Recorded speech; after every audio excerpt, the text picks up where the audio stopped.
Hello and welcome to week 10 in research methods, and we are going to be taking on two chapters in this 1 week. The first chapter is on experiments, chapter 11, and then chapter 12 is quasi experiments. Now, here is when we are really in the area of making studies happen that will result in evidence that will link our two variables together in a cause-effect relationship. We need to bring that to the experimental level in order for us to understand that. And so chapter 11 introduces experiments, and then chapter 12 looks at quasi-experiments, a little bit different in terms of how we manipulate the independent variables. Now, the discussion in chapter 11 is about why does having the independent variable allow us to explore causality? So looking at that, what is it about that independent variable, the power that we have on it, that allows us to explore causality? And this is one of the rare times in which there is a correct answer to this in a discussion, but I would like to hear your thoughts and your ways of exploring that particular topic.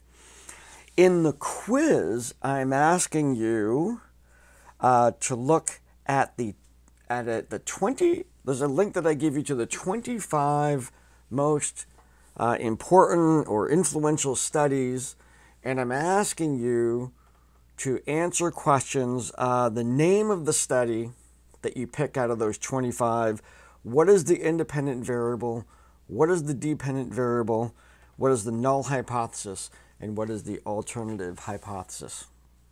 Those things.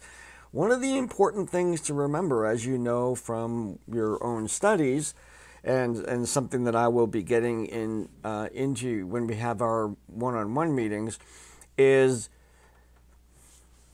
when we're looking at our independent and dependent variables, we have to define those. We might have the terms, might have like amount of television affects grades.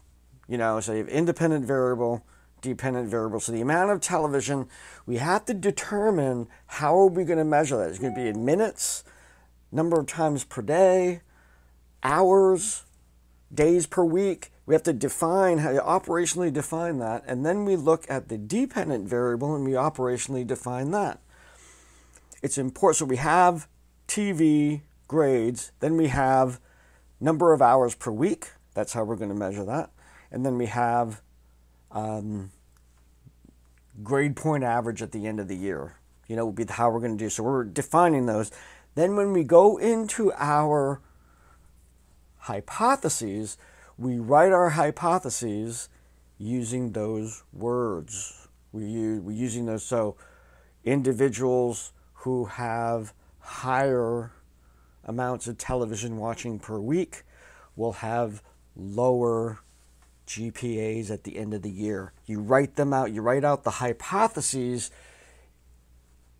as the operational definitions. So make sure you do that when you look at these 25 influential studies. Now you just pick one. You just pick any one of those.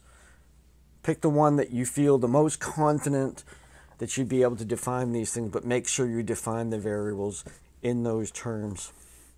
Now we move on to chapter 12, and this is in quasi-experiments, and the discussion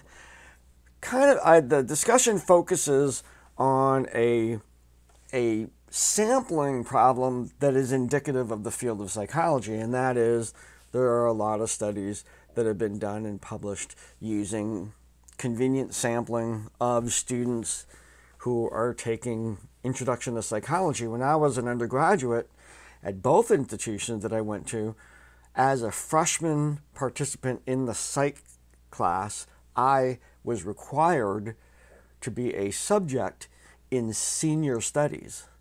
So that's where they got their data, and that's where professors get their data too. And so there's so much research based on 18, 19-year-olds freshly in school, what does that mean in terms of the validity of some of the data that might be out there, some of the things that we believe are true? That's the discussion. And the quiz is simply, we look at quasi-experiments as different than regular experiments because of the independent variable. There are true independent variables, which we have in our experiments, and then there are quasi-independent variables. What is the difference between those? It's a not really compare contrast, but there are different kinds of independent variables, and I want you to be able to clearly determine and report out the difference between those two types of variables, the difference between experiments and quasi-experiments. Now, as of this moment, right before I started recording, I have graded all of the proposals that have put in. All those papers are graded. It's time to meet one-on-one. I know that some of you have reached out to me. We need to set up those meetings, and when we meet, I will walk you through the rest of your paper to get you ready to implement your study. So please reach out. We'll work out a time to do that.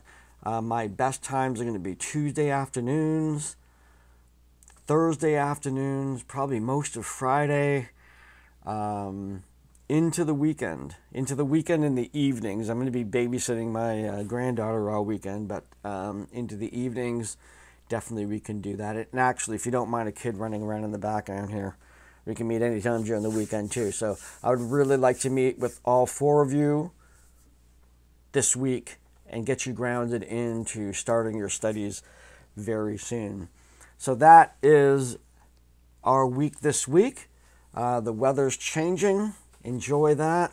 Welcome back to school after a little break here, and I will see you online. Take care.